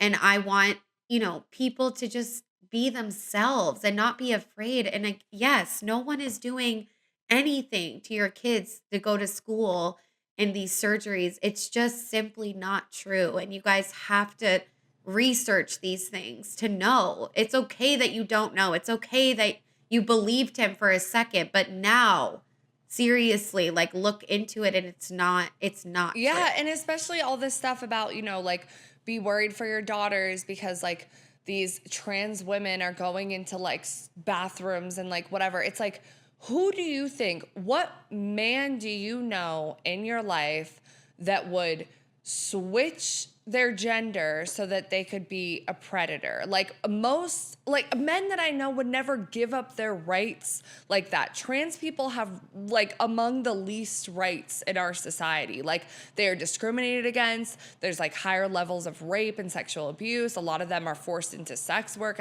because they're not, like, employable. Not because they're not employable because they're not capable, but because people discriminate against them. They don't see And then that. also Yes. think about the bans on the military. Like, these are people that want to fight for our country, that want to, go into the military, and then we're preventing them from doing that, And that love the country enough, just like you do, to put their life on the line and do that. Yeah. Something that I know that you guys respect that. Yeah, and like you said, like, you don't have to completely understand it because, like, I'm never gonna understand it. I'm Right. not trans. It's impossible like, to I'm never fully gonna understand it. because, like, we're not in that body. We don't know that experience. But, like, at least accept them and love them, And with knowing all of the discrimination and that, like you said, they have the least amount of rights in the country, why would someone do that to themselves if it wasn't true? Why would they say those things knowing how horrible society treats them? Why would they do that? And think about the seriousness. If you can get nothing else, think about, would you ever, as, like, a cisgender white woman, get surgery to, remove your breasts, like, would you ever do that? Would you ever, like, for someone to do that, they are very uncomfortable in their body and their gender. Like, they have thought about this for a long time, and you're not able to do that until you're 18. Like, it's not, it's not something that it's just like like, that is a big decision, and it's because it is really real for them, and you cannot relate because you haven't gone through it, but it's real. Yeah. And they don't feel like they're even really living because they don't feel represented in their body, and it's scary. And it's so, again, just to think about that, we hope you guys can try to understand. Now we're going to move on to critical race theory, which again has been like a very hot topic, if you will, and people disagreeing about. So real quick, in terms of why people don't want critical race theory, what we've researched, why Republicans don't want that to happen. Americans do not need or want their tax dollars diverted from promoting the principles that unite our nation toward promoting radical ideologies meant to divide us. So people think that critical race theory is going to divide us more, talk about, maybe us versus them and these groups of people, and they think that's going to more divide us more. Our nation's youth do not need activist indoctrination that fixates solely on past flaws and splits our nation into divided camps. So their argument is that, racism is in the past and we don't need to worry about it anymore. That's what they're arguing. And they believe taxpayer-supported programs should emphasize the shared civic virtues that bring us together, not push radical agendas that tear us apart. So they think critical race theory is going to tear us apart further. Yeah, this is another one that I'm, like, very, very passionate about. I didn't get critical race theory until I went to college, and it was, like, essentially my minor. My minor was like decolonizing literature and like Black studies. But like, I don't think that it divides us. I think it is very uncomfortable as a white person to sit in a room and learn about history, like our history. This is our shared American history. This is what actually happened in our country. It is very uncomfortable to sit in a room as a white person and listen to the horrendous ways that white people in America, our ancestors, have treated Black people in America, Indigenous people in America, people of color in general, people in Japanese camps, immigrants, like there is a very fucked up history in America. And I get that it's like, oh, let's just ignore the past. Let's just move on. Let's just sunshine and butterflies and like move past it. But like, just think about being one of those people. It was not that long ago that like Black people got rights. It was really, and a lot of you can probably relate, your parents' generation when they desegregated schools. Like this was not that long ago. And to have gone through, if you can empathize and put yourself in their situation, to have gone through generations of violence against them, and then to be given these rights where they're trying to catch up for their entire lives in the system that was racist against them. It like the American dream is even harder for them. And all that they're asking is that we just like learn about that, because I believe if we learn about that, it brings us closer together, because we need to acknowledge it. You can't ignore it. You're never going to understand. You're never going to like understand. I mean, think about it even in terms of sexism. Like we can't ignore the fact that women couldn't own property without a husband until like not that long ago too. Women couldn't vote. You know, like we need to talk about those things too, because it's a slow progression to get right. Yes. And it's the truth about what happened. Why would we ignore the truth about what happened in this country and what happened not too long ago and what is still happening now that just maybe looks different, but it's still blatant, horrific racism every single day. And exactly. It's impossible to just say it happened, we're moving on. It doesn't work like that. You know, it really doesn't. And it especially doesn't work like that when white people are the ones like still controlling whether we talk about it or not. Yeah. But yeah, like in anything like difficult in life, like even if you're in a personal relationship, because you know, at the end of the day, we're a sex and relationships fucking podcast. We talk about intimate relationships. Here we go. All the Yeah. time. I'm trying to make things that people can relate to. Like say you're with a partner that cheated on you and you want to just move past it. How fucking difficult is that? How like if you as a woman were ever cheated on, were you able to just move past it? No, you probably kept bringing it up. You kept being like paranoid. You kept being fucking like whatever. And maybe they were still cheating. They probably were. And like, if we put that in the context of like Black people in America and what America has done to them, they can't forget that. And it's still happening to them. Like we are the cheaters.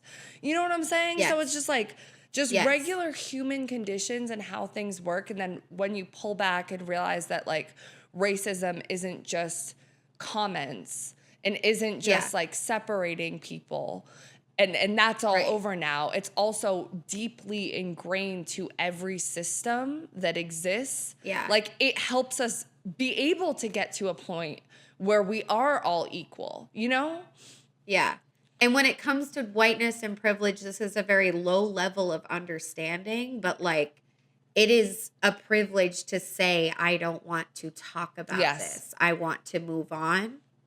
That is privilege. Just like, just like it is. Just like what you said.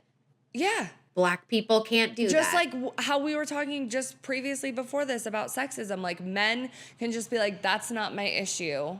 And move on. Right. Meanwhile, it's an issue that will directly affect your body. We're doing the same thing to people of color when we say, "Oh, we don't want to pay attention to that." Meanwhile, that is something that they have to deal with every single day in this country. Yeah. And if you're a white woman that voted for Trump and you said, well, the economy and the border policies and immigration is more important than the reproductive rights and all the horrible things this man has done to women repeatedly. Even if you did that, I know that you still are thinking about the reproductive rights. You can't like not think about that. You have to.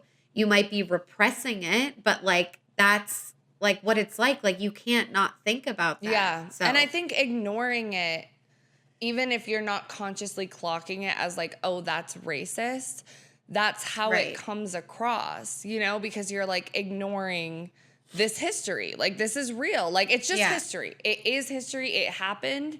It is what it is. That's what happened. I think, it's the truth. If we learn about it, we can move forward. And it's not to make white people feel bad or hate themselves or whatever. Because at the end of the day, we were born whenever we were born. We do not have control over what our ancestors did with slavery and all of that. We were born later. But we do have control over what we do now. And the more we know, the better we can act. But a little bit more about critical race theory. Fox News has mentioned the term critical race theory 1,300 times in less than 4 months. Why? Because critical race theory has become a new boogeyman for people unwilling to acknowledge our country's racist history and how it impacts the present, as we said. And they kind of go on to say, you know, the reason why critical race theory has become such a flashpoint in culture, it's important to understand what it is and what it's not. Opponents fear that critical race theory labels all white people as being oppressors while classifying all Black people as hopelessly oppressed victims. These fears have spurred school boards and state legislators, Tennessee to Idaho, to ban teachings about racism in classrooms. However, a lot of this is like vast exaggerations of what's really going on. So critical race theory does not attribute racism to white people as individuals or even as entire groups of people. Simply put, critical race theory states that the U.S. social institutions, the criminal justice system, the education system, labor market, housing market, and healthcare system are laced with racism embedded in laws and regulations, rules and procedures that lead to differential outcomes. But many Americans are not able to separate their individual identity as American from these institutions, which I find really interesting, right? Because it's like we're always like on both sides talking about the system versus people, you know, like we're like, oh, the system doesn't care about us. They don't care about us, right? Like we're just people. It's like, it's the same thing in critical race theory. They're talking about the system, not the people. Yep. They're not coming for you as a white woman or your husband or your kids or whatever. They are saying the system was set up this way by people way before us, so let's address this system. So people that are against it interpret calling social institutions racist as calling them racist personally. It speaks to how normative racial ideology is to American identity, that some people just cannot separate the two. There are also people who may recognize America's racist past, but have bought into the false narrative that the U.S. is now an equitable democracy, which it's not. There's still all of these systems and structures in place to keep it that way. If you look at the prison system and how many Black men are there compared to any other race, it shows that. And then if we want to talk about George Floyd and the way that cops are, you know, that's a whole nother thing that I'd love to get into another time, but we're going to start small. Scholars and activists who discuss critical race theory are not arguing that white people living now are to blame for what people did in the past. They're saying that white people living now have a moral responsibility to do something about how racism still impacts all of our lives today. Policies attempting to suffocate this much-needed national conversation are an obstacle to the pursuit of equitable democracy. So I think, that's like huge. It's like once you stop looking at it as something that's like hurting you and your identity and something that's oppressing you and look at it as something that is empowering you to create a better space for like other people, your kids, to have you forge better relationships with people of color and really get to that, like, I don't want to say colorblindness, but like that equitable society where we're all in the same playing field. Like this is what needs to be done. Right. We're not looking to the past to make ourselves feel bad. It's to see what we need to do now based on that and what happened. And it is so important. And racism in the system is never going to go away without that. So pushing everything and just saying, oh, it's different now, that all was so bad, but it was in the past, is not working. And it's never worked. It's not going to work. And we need to figure out what we do now based on that. Yeah. There's no time to feel bad about anything. But I do want to say, it's a moral responsibility. It's not that it's not hard. Like, it's not that, like, learning about these things, sitting with them, like we said in the beginning of this section, like, you might feel like shit. Like, your kid might be like, damn. But honestly, children, if they grow up learning these things, they, like, especially, like, they're not going to be... I think, like, we're projecting onto them because of the way more we, faith yeah, in them. because of the way we grew up and the different education that we had. But, like, you know, is it difficult? But again, if you separate your mind as, like, I am not a person that owns slaves. You know what I'm saying? But I am someone that lives in this society that has an ability to change things. And you separate the systems from yourself. I think that can create a lot more progress. Yeah. And if you really care about America, which y'all really like claim to care and love this country, why wouldn't you want to do your civic duty as a white American and do something about this, you know? Okay, so I guess kind of going off of all of that, we're going to talk a little bit about the P word, okay? Privilege, and specifically how it relates to white women. There's all different types of privilege. White privilege as a whole. White women privilege is a subsection of whiteness privilege, okay? We are white and we are women. BG, therefore, cue the TikTok. privileged. White women will save the world from racism. I'm not talking about every white woman. I'm talking about the inclined white woman who is interested in, curious about, wants to go deeper in understanding what specifically has happened to Black and brown people and what must be fixed because of it. White women are the only among us who are the best positioned with proximity to white men who, on the topic of racial equity, have to be moved. It's not an option. And so what's keeping them from operating in that space now?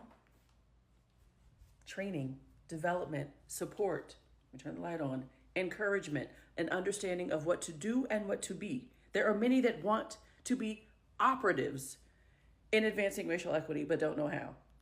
They need us, they need our help, and I'm here for it. So yeah, this is right from a Black woman on TikTok, and she's saying that white women are the best position to really make a change to end racism. Our proximity to white men, the relationships that we have with white men and the relationships that we have with our white community, again, like, she's calling on us to look at it as something empowering, to use this access and this privilege that we have to make something good of it. For good. Yeah. For good. As of what we've been doing historically and now, you know? And again, it's like, it really is like a civic duty. Like, if you don't want to say it's like your white person duty, like, say it like this, like, it's for America, right? To have everyone come together and be that great nation. The melting pot. And it's really hard like for me to say the or great nation. Like, this is really hard. And like, if you're our loyal listeners, like, we are not talking how we normally would. We are drastically holding back because we really want to understand. Yes. But take this exact, like, a video from a Black woman saying, you have the power within you to make a difference more than anyone, you know? So why aren't you doing that? Okay, so a little bit more about privilege and that it is uncomfortable to go into critical race theory and to think about your role in white supremacy and things like that as a white woman. As sociologists and white women, we argue that the discomfort regarding engaging with racism in both the society in general as well as in women-centered movements like Me Too and like movements like that, like we need intersectionality where it's not just white women having a movement, it's everybody. And this is written by white women, so. Yeah. And this stems from the idea that white people don't have to talk about race and racism, like we were saying, because they aren't our issues, quote unquote. But because we live in a racialized society, everyone has a racial identity. To avoid injury and to build a more equitable and just society, white women must become better at talking about race and racism and recognize that while we experience sexism, we benefit from racial privilege in society. And it's not to look at it like our white ancestors have no connection to us just because we weren't doing that during that time. It's like that is where we come from. But let that fuel you to do better. Yeah. Rather than to let it tear you down and feel bad about things. Like we can't separate ourselves from that because it's true. And we wouldn't be in the position we are today without that at all. Like that is our history, that our ancestors were slave owners and horrible people. Yeah. That is true. And just like the other article with the woman talking about like, you know, her at the dinner table with her mom and her dad and stuff, like we pick up on these things from our ancestors. They're passed down through generations and you don't have any control over that. Like the way that you were raised is the way that you were raised. But once you realize that the way that you were raised was due to the way that other people were raised, due to the way that they were raised, like every generation of your family, it's gotten better, but it's still there. And I think we talk about unlearning a lot, right? Because there's so much that we learned and we picked up on when we're little kids and we're just going up in society that is just false. Like it's just straight up false. Like financial stuff, like we didn't learn about, you know, there's so much stuff that we just had to, as we grow up, we learn was not right. And then you like correct it and you get better. And like, that's just part of an ever lifelong journey. And, you know? And a big part of whiteness is centering yourself in everything.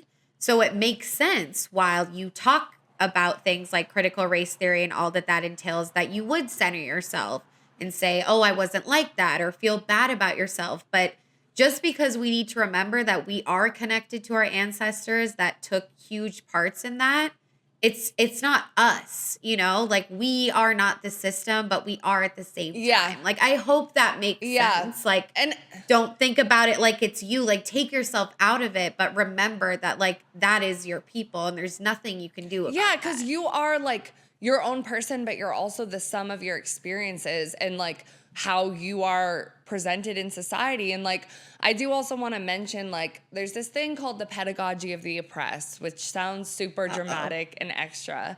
But I read it in college and it really like honestly changed my perspective on a lot of things. And she put me on. When it comes to like whiteness and privilege and oppression in society, and it also applies to gender and everything like that. It's by Paulo Freire. But essentially he talks about how like someone who is in a greater position of power, so like someone who is white and has always had these privileges throughout a society, can never imagine, just kind of how we talked about the trans experience, never imagine anything less than like the privileges that society has given them. Like you can never imagine what it's like to be in a Black woman's body because you are a white woman.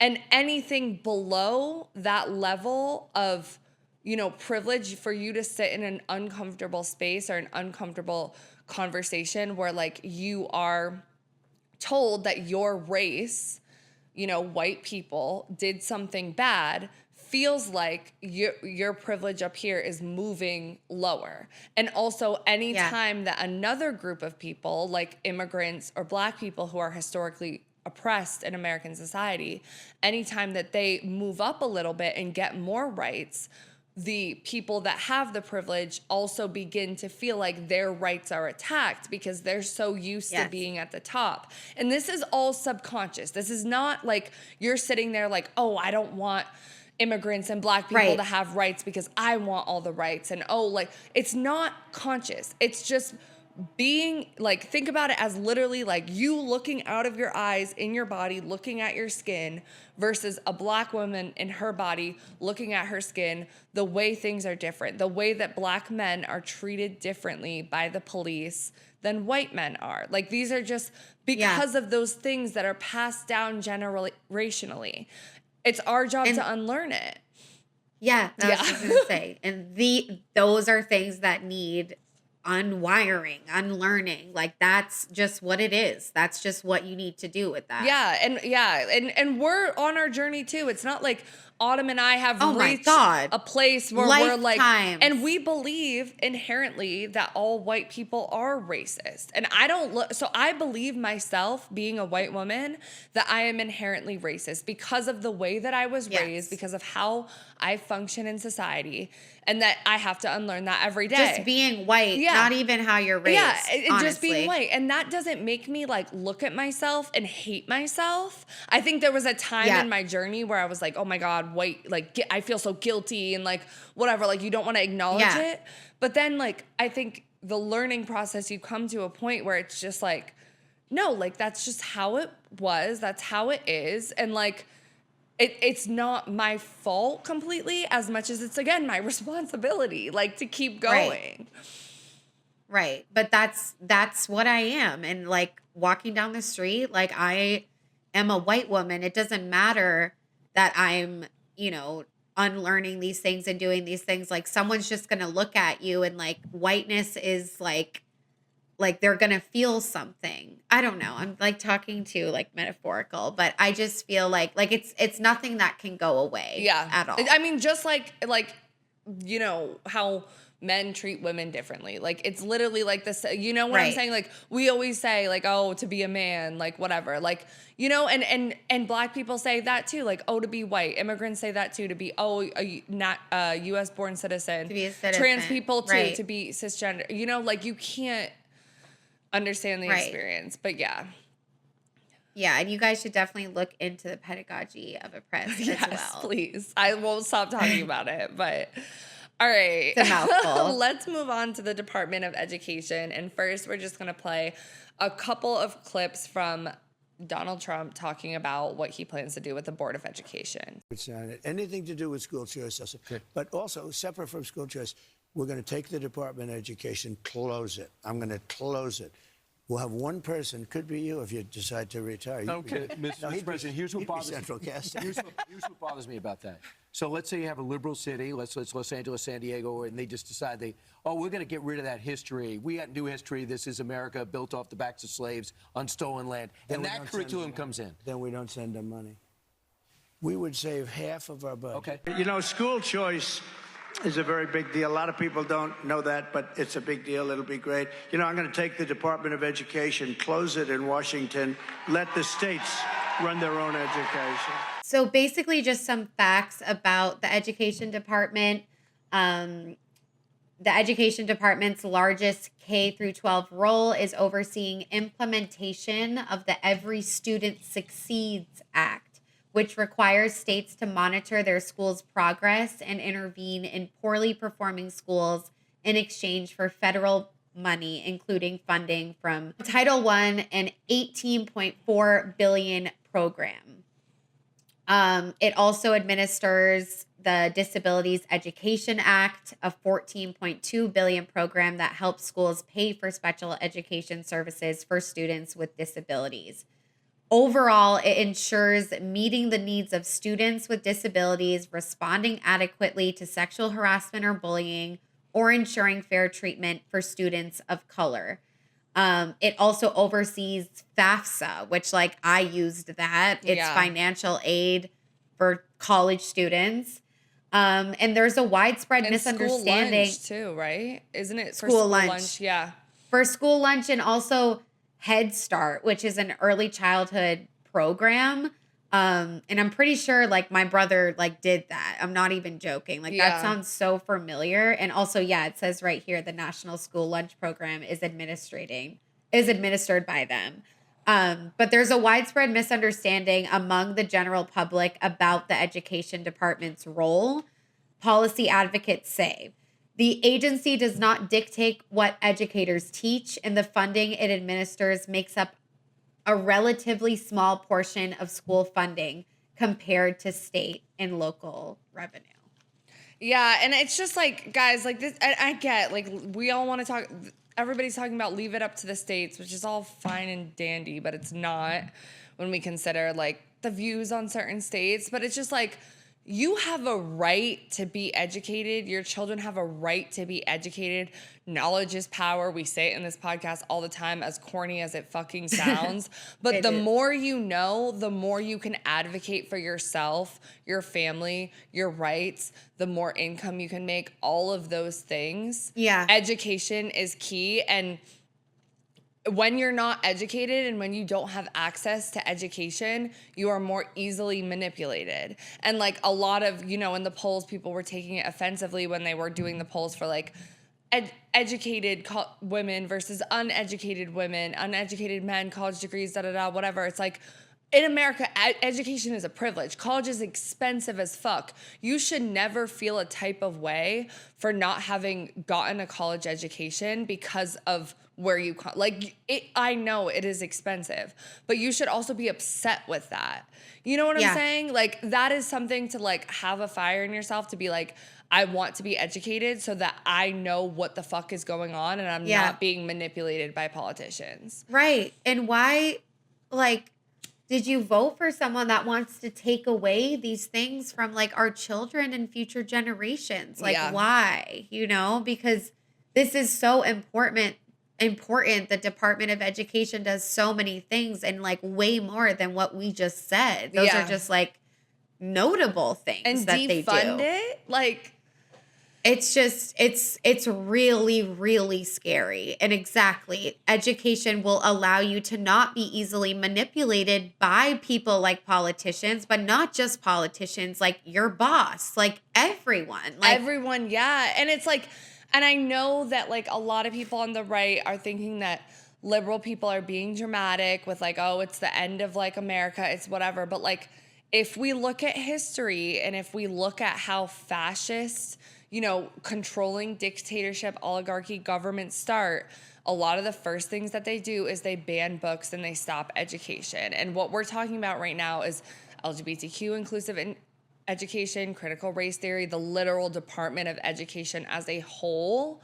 They are trying to get rid of like sex education, like everything they're trying to get rid of. And that is one of the first steps to being able to control and manipulate you. And I won't even get started about social media and all of that shit because you should just listen to our other episodes where we talk about, you know, I encourage you to listen to our sex education episode, if anything, and maybe our ovulation episode where we talk about specific like women's issues. But yeah. So before we wrap all this up with kind of some takeaways, one of the biggest things is like we need more empathy. We need more compassion. If we're able to care about our white families, why can't we care about all families in America? We need more empathy. And this TikTok is this is a white woman who's Christian, and we didn't talk about Christianity a lot. But a lot of this has to do with Christianity as well. So we specifically found this so maybe you can hear from a perspective, because we're not Christians. We don't believe in pro-life. We don't, you know, maybe this can help. Like maybe you can listen to this person. This is a message for women who look like me, and this is not my normal content. I'm going to say all of this with so much compassion and love because we are one and the same. But I just want to talk to you for just a minute because I'm seeing a lot of things on the internet right now, and I'm sitting in the parking lot of Home Goods, and I just feel like I have to get this off my chest before I go in. But if you look like me, talk like me, dress like me, and were probably raised very similar to me, and you're having a really hard time understanding why people are really upset today, are feeling grieved, are scared, nervous, and it goes beyond the fact of like gas prices or the price of eggs. If you're having a really hard time understanding that and your way of internalizing and portraying Donald Trump's win is gloating, this is just my call to empathy for people. I don't want to condemn you for who you voted for. I believe in the democratic process and that I'm thankful that you voted. But I just really want to call you out to say empathy goes a long way. 1, 2, that when we get to heaven, I don't think we're going to be asked about what the gas prices were or how much we paid in taxes, or how well off we were, but I do think we'll be asked about how well we treated people. And so just let's be a reminder to be kind to people. But I used to have a really hard time, and understanding all of this, I gloated when I voted for Romney the first time. I still see that on my Instagram or Facebook, what are it called, memories. Like, I get it. I get it probably more than most people. But if you're just having a hard time understanding why people are so devastated today, and it's a lot of people that don't look like you, talk like you, dress like you, and they didn't vote like you, then I think it's time to look at yourself and the fact that maybe you need to build some new relationships, put yourself in other people's shoes, and really consider what it's like to be somebody else. I voted differently this year than I did 10 years ago, but as you know, you may not know, having a black daughter now has changed everything for me, and I look at things vastly different. And so, once again, I don't continue for who you vote for. I'm glad you participated in the process, but we've got to treat people with more respect and humility and kindness if we ever want to be united. And I think that's the real goal here. Okay, and this next video is from a man named James Tallarico, and he is a Texas state representative, former middle school teacher, and he is a progressive, but he talks about, you know, religion and Jesus and kind of following Jesus's teaching. So let's just play this real quick. Christian nationalists walk around with a mouth full of scripture and a heart full of hate. Don't tell me what you believe. Show me how you treat other people, and I'll tell you what you believe. Jesus didn't tell us to love our churches. He didn't tell us to love our doctrines and our creeds. He didn't even tell us to love our scriptures. He told us to love our neighbors. And there was no exception to that commandment. Love thy neighbor, regardless of race, class, gender, sexual orientation, or immigration status. One of my favorite theologians, Barbara Brown Taylor, once wrote, "The only clear line I draw these days is this: when my religion tries to come between me and my neighbor, I will choose my neighbor. Jesus never commanded me to love my religion." You know what's interesting? Not once in the entire Bible does Jesus ask us to worship him. All he asks is that we follow him. Love like he loved. Love the outcast. Welcome the stranger. Feed the hungry. Heal the sick. Free the oppressed. As the hymn says, they will know we are Christians by our love. We have to get back to that. And I just want to say, like, even though I'm not Christian anymore, I don't subscribe to those beliefs. I felt very alienated by the Christian church. I think this is why. Because I do very much believe in the teachings of Christianity. Loving your neighbor, treat people how you want to be treated. Like, all of that I very much believe in the Catholic school education, the Jewish school education, the Protestant church education that I got when I was young has heavily impacted the way that I treat people in my life and love them and try to come from a point of, like, you know, even though I don't believe in, like, Jesus and organized religion as much, I still do think, like, love everybody just like Jesus did. Like, in the Bible, he was a great man that loved everyone, whether you were rich or poor, a prostitute, whatever, he loved everyone. And so if you are Christian and that is like, and you find your religious beliefs on this, I challenge you to, like, think more about, like, that overarching concept that he's talking about and not into the scriptures as much because they're up for interpretation. But yeah, we'll save that for another day. Save that for another day. But I think this brings us to the end of the episode, and we do have a couple questions that we just want to put up as discussion questions. So we just kind of wrote these to think about, but we're each just going to share some takeaways that we got from doing this. Basically, a question is, what does the road to unity look like day to day, nothing, ending racism, but like day to day for our country. What are small things we can do in our own communities? And then knowing that we as white people clearly have a harder time dealing with pain and empathy, like what you talked about with the Pedagogy of the oppressed, yes. Yes. How do we cope and what do we do with that? With knowing that information and feeling that, how do we move forward and break that stupid barrier that's on us? Yeah. But overall, I mean, I'm just like so grateful to like have you and be able to talk about these things because it is hard and most white people don't want to talk about it.